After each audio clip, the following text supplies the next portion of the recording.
दोस्तों, भारत ने युद्ध लड़ने की जो स्ट्रेटजी थी इसको पूरी तरीके से चेंज कर दिया। हमने पाकिस्तान के साथ में 1965, 1971 और 1999 ये 3 वॉर हमने पाकिस्तान के साथ में लड़े हैं। लेकिन पहले के कंपैरेटिव हमने अब बहुत स्ट्रेटजी जो है उसको चेंज कर दिया है। हम लोग ट्रेडिशनल वॉरफेयर से मॉडर्न वॉरफेयर के अंदर आ चुके हैं। मैं आप लोगों को एक वाक्य बताता हूं। क्या आज अमेरिका के अंदर ये दम नहीं था कि वो पाकिस्तान को उड़ा दे? जब उसको ये पता लगा कि एबटाबाद के अंदर लादेन बैठा हुआ है और उससे महज 1 किलोमीटर दूर ही पाकिस्तान की मिलिट्री जो एस्टेब्लिशमेंट है वो स्थित है, तो क्या अमेरिका के पास में इतनी पावर नहीं थी कि वो उड़ा सकता है उसको? लेकिन नहीं, उसने जिस स्ट्रेटजी को अपनाया उसमें खून भी बहा, लेकिन ये पता नहीं लगा कि खून जो है वो कब बहा और किसने बहाया। बस ये था कि खून जो है वो बह चुका है। तो भारत ने भी अपनी स्ट्रेटजी जो है वो पूरी तरीके से चेंज कर दी है ऑपरेशन सिंदूर को देखते हुए। हमने ऑपरेशन सिंदूर में सेकंड जो फेज है 2.0 उसको भी लॉन्च किया, लेकिन वो थोड़ा सा हम लोग कह सकते हैं कि काम था, थोड़ा शांत था, लेकिन बहुत इफेक्टिव था। कैसे था उसके बारे में हम लोग विस्तार से जानेंगे। रिसेंटली रेड टीम के बारे में आप लोगों ने सुना होगा।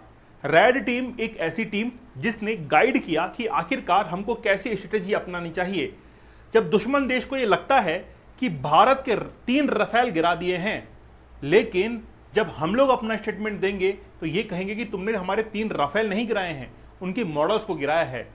तो हमने जो मॉडर्न वॉरफेयर है इसको अपना लिया है, या हम लोग कह सकते हैं कि हाइब्रिड जो वॉरफेयर है इसको अडॉप्ट कर लिया है। ट्रेडिशनल वॉरफेयर जिसमें गोला बारूद लेकर सीधा लड़ते हैं उससे दूर हट चुके हैं। तो भारत ने अपनी स्ट्रेटजी जो है वो काफी चेंज कर दी है। बड़ा विस्तार से बात करेंगे, लेकिन सबसे पहले हुआ क्या है। आप लोग को पता होगा कि 22 अप्रैल 2025 को अटैक हुआ पहलगाम का। अच्छा, पहलगाम का अटैक देखिए, बहुत सोची समझी साजिश थी। वो कोई एक दिन की प्लानिंग नहीं थी, वो लगभग 1.5-2 साल से प्लानिंग चल रही थी। और अमेरिका को यह पता था कि भारत के अंदर कश्मीर में ऐसा कुछ होने जा रहा है, क्योंकि अमेरिका की एक कंपनी जो कि सैटेलाइट इमेजेस को डिस्ट्रीब्यूट करती है गवर्नमेंट एजेंसीज को, उसने पाकिस्तान के साथ में मिलकर पाकिस्तान की ही एक कंपनी को, बीएसएल को, उसने क्या किया था, इमेजेस को शेयर किया था। वो हाई रेजोल्यूशन इमेजेस पाकिस्तान की उसी कंपनी ने टेररिस्ट जो ऑर्गेनाइजेशन है उनके पास तक पहुंचा दी। और पहलगाम की लगभग फरवरी के अंदर 22 इमेजेस एक साथ जो है वो पहलगाम की इमेजेस मंगवाई गई थी अमेरिका की उस सैटेलाइट कंपनी से। ये साफ जाहिर था कि कश्मीर के अंदर कुछ बड़ा होने वाला है, पहली बात। दूसरी बात, उस वक्त जो मोदी जी की विजिट होने वाली थी, उस विजिट को कैंसिल होने के बाद उनके टारगेट्स चेंज हो गए। और 22 अप्रैल को जो घटना हुई वो पहलगाम के अंदर हुई, यह आप लोगों को पता ही है। उसमें 3 से 4 जो टेररिस्ट थे वो इसमें इन्वॉल्व थे। 2 पाकिस्तानी थे और 2 जो थे उनको भारत से ही तैयार किया गया था ताकि वो इस घटना को अंजाम दे।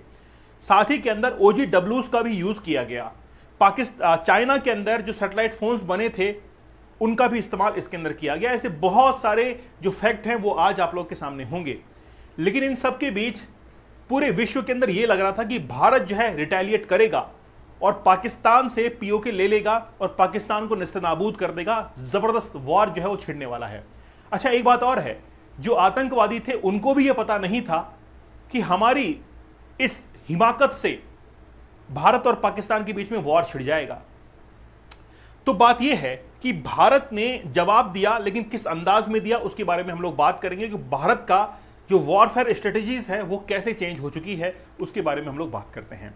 रिसेंटली जगदीप धनखड़ ने एक बयान में यह कहा, उन्होंने स्पीच में कहा कि a parallel between Operation Sindoor and Osama bin Laden. देखिए, ओसामा बिन लादेन एबटाबाद के अंदर मिला और पाकिस्तान की जो मरीन कमांडोज थे वहां पर पहुंचे थे और उन्होंने खात्मा किया किसका, ओसामा बिन लादेन का। और वहां से चुपचाप जो है वो निकल गए, डेड बॉडी को भी समंदर के अंदर फेंक दिया। पाकिस्तान को यह मौका ही नहीं दिया कि वो रिटालिएट करे और पाकिस्तान सबूत जुटा पाए। इसके लिए उन्होंने हेलीकॉप्टर को भी, जो कि अमेरिका लेके आए थे, उसको भी उड़ा दिया। तो काम भी बन गया, मतलब सांप भी मर गया और लाठी भी नहीं टूटी। भारत ने भी सिंदूर के अंदर ऐसा ही किया।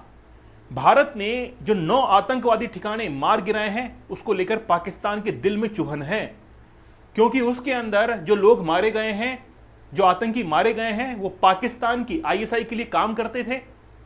और अब जो है उनका जो स्ट्रक्चर था वो पूरी तरीके से खराब हो चुका है। इसलिए ज्यादा परेशान इसके लिए है कि यार हमको वापस से एक इंफ्रास्ट्रक्चर टेररिज्म का डेवलप करना पड़ेगा और पैसा लगेगा। पाकिस्तान इस बात को लेकर परेशान है। लेकिन हमने 9 ठिकानों पर हमला किया, उसके बाद में पाकिस्तान को यह लगने लगा कि भारत जो है वो बहुत बड़ा हमला करेगा, लेकिन हमने हमला नहीं किया। हमने अपनी स्ट्रेटजीज को चेंज कर दिया। हम ये चाहते हैं कि हम लोग केवल आतंकवादियों को मारें और जो आम नागरिक हैं उनके ऊपर हम लोग हमला ना करें, जैसे पाकिस्तान करता है। पाकिस्तान देखिए रिसेंटली पुंछ के अंदर देख लीजिए, खासतौर पर कश्मीर के अंदर वहां पर घरों पर हमला किया। तो बात यह है कि भारत ने अपने स्ट्रेटजीज चेंज कर ली है। इसीलिए जगदीप धनखड़ ने कहा कि भारत ने जिस तरीके से ऑपरेशन सिंदूर के तहत वहां के 9 आतंकी ठिकाने गिराए और उसके बाद में वापस से लौट आए, वैसे ही ओसामा बिन लादेन को मारा गया था, सेम वही स्ट्रेटजी है। तो हम लोग एक एक करके बात करते हैं कि आखिरकार हमने किस तरीके से अपने ट्रेडिशनल वॉरफेयर से मॉडर्न वॉरफेयर के ऊपर शिफ्ट किया है। सबसे पहली बात तो यह है कि भारत ने अभी एक नई डॉक्ट्राइन जो है उसको क्या किया है, उसको एक्सेप्ट किया है, उसको अडॉप्ट किया है। भारत और पाकिस्तान दोनों ही जो है न्यूक्लियर कंट्रीज हैं, उनके पास में न्यूक्लियर बॉम्ब्स हैं। पाकिस्तान ने ज्यादा बनाए, उसको ज्यादा डर लगता है, उसने ज्यादा न्यूक्लियर फैसिलिटीज को बनाया। तो एक्चुअली में दोनों ही जो है वो न्यूक्लियर वॉरफेयर कर सकते हैं। लेकिन भारत को यह पता है कि एक बार अगर हम लोग पाकिस्तान के साथ में उलझ गए और जिस डायरेक्शन में हम लोग काम कर रहे थे इकोनॉमी को ग्रो करने के अंदर, ग्लोबल लेवल पर अपनी पहचान बनाने के अंदर, अपनी इकोनॉमी को $1 ट्रिलियन के पहुंचाने के अंदर, वो सपना जो है वो हमारा अधूरा रह जाएगा।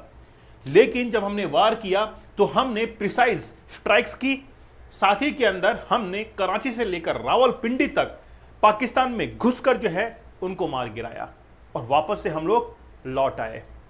दूसरी बात, सबसे महत्वपूर्ण बात तो यही है कि हमको ये पता है कि पाकिस्तान जो है वो न्यूक्लियर फैसिलिटीज को एस्टेब्लिश कर रहा है। अब एक्चुअली में भारत ने अटैक किया किराना हिल्स के ऊपर और साथ ही में नूर खान जो एयरबेस है वहां पर अटैक किए, जो कि स्ट्राइक की गई बिटवीन 2 न्यूक्लियर स्टेट्स के बीच में। अच्छा, बेसिकली बात क्या है, नूर खान एयरबेस और ये जो इलाका है यहां पर पाकिस्तान अपने अंडरग्राउंड न्यूक्लियर फैसिलिटीज को जो है तैयार करता है। भारत ने वहां पर अटैक किया और आपको पता है कि अमेरिका ने अपने एक प्लेन को भेजा था बोरोन के साथ में, ताकि इस न्यूक्लियर फैसिलिटीज से जो वहां पर रेडिएशंस निकल रही हैं इनको क्या कर सके, कवर अप कर सके। लेकिन अमेरिका ने इंडिया को नहीं बताया है। अमेरिका बड़ा छुपा रुस्तम है ना। मैंने पहले भी आप लोगों से कहा था कि डोनाल्ड ट्रंप एक अहंकारी रावण है। तो ये देखना होगा कि भारत के अंदर वो राम कौन सा पैदा होता है जो कि इस नाभि के अंदर रावण की नाभि में तीर मारेगा। तो मुझे आप लोग कमेंट सेक्शन में जरूर बताना।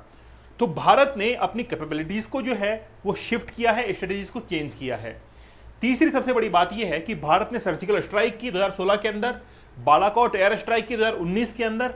ये साफ तौर पर जाहिर है कि हम लोग एयर स्ट्राइक्स करके, सर्जिकल स्ट्राइक करके केवल और केवल आतंकवादी जो ठिकाने हैं उनको मार गिराता था कि भारत को कोई भी हानि ना हो। आज भारत चाहे तो पीओके को खाली करवा सकता है, जब चाहे तब खाली करवा ले। लेकिन बात यह है कि सही समय जो है उसका इंतजार किया जा रहा है कि वो सही समय क्या होगा। और रिसेंटली आप लोगों को पता भी होगा, राम भद्राचार्य ने हमारे आर्मी चीफ को आशीर्वाद भी दे दिया है कि अब जो है हमको द्रोणाचार्य यानी कि दक्षिणा के रूप में क्या चाहिए, पीओके चाहिए, ये कहा है।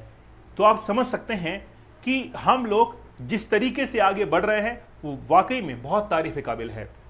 ठीक है, तो इंडिया का मूव जो है वो अपनी हमारी अन्य की डिफेंस जो पावर है उनकी पॉलिसीज को शिफ्ट करता दिखाई दे रहा है।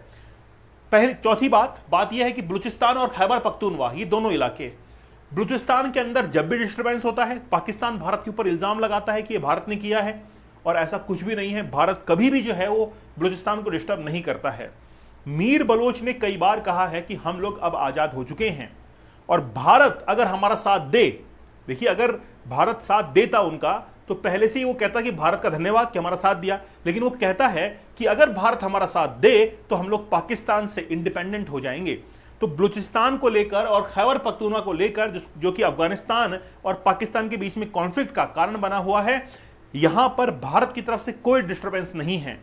चाइनीज जब भी नेशनल्स पाकिस्तान के अंदर मारे जाते हैं तो पाकिस्तान के पास में मौका होता है कि वो एयर स्ट्राइक करता है अफगानिस्तान के ऊपर और दिखाता है चाइना को कि हमने जो है उनका बदला ले लिया है, अफगानिस्तान के ऊपर मिसाइल्स दाग दी हैं। वो अक्सर ऐसा करता है, इस अफगानिस्तान काफी नाराज है। लेकिन भारत जो है, भारत का इसमें कोई भी रुख नहीं है, कोई भी इसमें हाथ नहीं है। Calculated act of restrain, actually में हम लोग कैलकुलेटेड रिस्क की तरफ बढ़ रहे हैं, हम लोग लिमिटेड वॉर की तरफ बढ़ रहे हैं। हम लोग एक ऐसा वॉर करें जो कि लिमिटेड हो और उससे वापस पीछे जो है वो हम लोग आ सके। साथ ही में रेड टीम्स के बारे में हम लोग बात कर रहे थे। रेड टीम क्या है? पहली बार ऑपरेशन सिंदूर के अंदर हमको रेड टीम को लॉन्च करने की जरूरत पड़ी, लेकिन रेड टीम के अंदर कौन शामिल होगा? हमारी डिफेंस फोर्सेस के जो बेहतरीन ऑफिसर्स हैं, स्पेशलिस्ट हैं, उनके लगभग 5 से 6 लोग ऐसे शामिल किए गए जो कि बहुत जानकार हो कि आखिरकार दुश्मन की साइकोलॉजी क्या होगी, कैसे उसको समझ सकते हैं और कैसे रिटालिएट जो है वो कर सकते हैं। जैसे राफेल का मैंने एग्जांपल दिया कि हमने जो मॉडल्स थे उनको वहां पर रखा, बॉर्डर के नजदीक रखा, ताकि पाकिस्तान ये समझे कि ये असली राफेल है और पाकिस्तान वहां पर ढिंडोरा पीटे पूरे विश्व के अंदर कि हमने राफेल मार गिराए।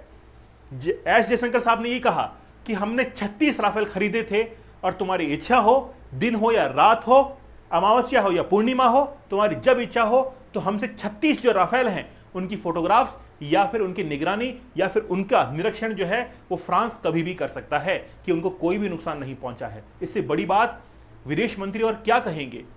तो पाकिस्तान को लगने लगा कि यार ये तो बहुत तगड़ा स्टेटमेंट है, इसलिए उन्होंने बाद में कभी राफेल की बात की ही नहीं। तो आखिरकार दुश्मन की साइकोलॉजी को कैसे समझा जाए, इसके लिए हमने रेड टीम को तैयार किया और पहली बार ऑपरेशन सिंदूर के अंदर उसने काम किया। इसीलिए मैं कह रहा हूं कि हमने ट्रेडिशनल वॉरफेयर से शिफ्ट कर लिया है अब मॉडर्न वॉर की तरफ। हम लोग साइकोलॉजिकली इंपैक्ट जो है वो डालते हैं। आज क्या पाकिस्तान के नागरिकों को ये समझ में नहीं आता है कि आज भारत $1 ट्रिलियन इकोनॉमी बन चुका है, लेकिन वहां पर महज $50 बिलियन की इकोनॉमी है। ट्रिलियन बनने के अंदर उसको 2050 तक पकड़ना पड़ेगा, तब जाकर वो $1 ट्रिलियन इकोनॉमी बनेगा। लेकिन ये पाकिस्तान के समझ में नहीं आता है, वो अपने नागरिकों को बेवकूफ बनाकर रखता है। यहां तक कि उसने आर्मी चीफ जो असीम मुनीर था उसको बना दिया है वहां का क्या, यानी कि फील्ड मार्शल बना दिया है। थोड़ा सा भारत के लिए एक अवेयरनेस की भी बात है, भारत को और अवेयर होना पड़ेगा। कल को हमारे पास में सिलीगुड़ी कॉरिडोर है, उसको हमको डिफेंस करना पड़ेगा, हमको नॉर्थ ईस्ट जो स्टेट्स हैं उनको डिफेंस करना पड़ेगा और चाइना को बैलेंस करना पड़ेगा। तो हमारे पास में स्कोप काफी है, हमारे पास में काम काफी है, हमको बहुत काम करना पड़ेगा, तब जाकर हम लोग अपने पड़ोसी दुश्मनों से जो है वो बच सकते हैं। क्योंकि हमारे दुश्मनों के अंदर और भी कई दुश्मन जो है पैदा हो चुके हैं। लेकिन पहली बात तो ये है, भारत के अंदर जो इंटरनल एनिमीज हैं, जैसे आए दिन जो है वो कोई ना कोई पाकिस्तान का मुखबिर सामने निकल कर आ रहा है। ये सामने निकल कर नहीं आ रहा है, हम लोग इनको खोज रहे हैं कि आखिरकार कौन कौन है। इतने दिनों से ये छुपे हुए बैठे थे, अब हम लोग इनको खोद कर बाहर निकाल रहे हैं कि आखिरकार है कौन ये। और एक बार इनको खत्म कर दिया तो फिर काम बन जाएगा। सैफुल्ला कसूरी जो कि पाकिस्तान के अंदर अभी पॉलिटिकल रैलीज कर रहा है, तो पाकिस्तान को यह पता नहीं है क्या कि वो जन्मा था अनंतनाग के अंदर, और अनंतनाग का भारतीय नागरिक जो कि आज पाकिस्तान के अंदर क्यों पॉलिटिकल रैलीज कर रहा है। लेकिन उनको समझ में नहीं आता है। आज इंटरनेशनल लेवल पर अगर हमको पाकिस्तान को FATF की ग्रे और ब्लैक लिस्ट के अंदर शामिल करना है तो ये सारे सबूत जुटाकर उनको देने होंगे ताकि पाकिस्तान की टेरर फंडिंग पूरी तरीके से रुक जाए। आप लोगों का क्या मानना है कि क्या भारत को सीधा अटैक कर देना चाहिए था, या फिर अभी जो हमने डिसीजन लिया है कि हम लोग मॉडर्न वॉरफेयर जो है उसको अपना रहे हैं, वो ठीक है? मुझे आप लोग कमेंट सेक्शन में जरूर बताइएगा। लेकिन उससे भी महत्वपूर्ण बात यह है, आपकी लाइफ के लिए आप अपनी लाइफ को जरूर चेंज कीजिए। आपकी लाइफ के कई टारगेट्स हैं, आपको कई सक्सेस पॉइंट्स जो है वो हासिल करने हैं। इसीलिए हमारा पोर्नोग्राफी एडिक्शन को छोड़ने का एक चैलेंज है। आप इस चैलेंज को जरूर एक्सेप्ट कीजिए। देखिए, जिंदगी के अंदर समय बड़ा कम होता है और उस टाइम लिमिट के अंदर हमको बहुत कुछ हासिल करना होता है, और ये सारा खेल कंसंट्रेशन और फोकस का है। तो आप सीधा 175 डेज का हार्ड चैलेंज लीजिए और 31 मई इसकी लास्ट डेट है। 500 रुपीज के अंदर आपको 175 टेक्निक्स सीखने को मिलेंगे कि आखिरकार कैसे। और मैं बता रहा हूं आप लोगों को वाकई में इसको देखकर, इसको चैलेंज को कंप्लीट करके मजा आ जाएगा। बोला सर वाकई में बहुत कुछ हासिल हुआ है। कल परसों आपने कम्युनिटी पोस्ट देखा होगा, एक स्टूडेंट ने, एक व्यक्ति ने, जो कि हमारे व्यूअर हैं, हमारे चैनल के, ऑस्ट्रेलिया से हैं, उन्होंने कहा कि सर माइंड ब्लोइंग, मतलब ये टेक्निक्स बड़ी कारगर हैं जो कि आपने रियल लाइफ स्टोरीज के साथ में बताई। तो आप लोग जो है इसको जरूर अवेल कीजिएगा। कल इसकी लास्ट डेट है। आप लोग मुझे टेलीग्राम पर जरूर ज्वाइन कीजिएगा, दीपक इंदौरा ऑफिशियल। यहां पर मैं जियोपॉलिटिक्स के शॉर्ट्स जो है वो सेंड करता हूं। हर डायमेंशन में हम लोग जियोपॉलिटिक्स को कवर करते हैं, आप लोग जरूर इनको देखो। साथ ही के अंदर इंस्टाग्राम पर मुझे आप लोग जरूर फॉलो कर लीजिए, दीपक इंद्रा ऑफिशियल पर। ठीक है, तो मिलते हैं आप लोगों से अगले सेशन में, तब तक धन्यवाद, थैंक यू, जय हिंद।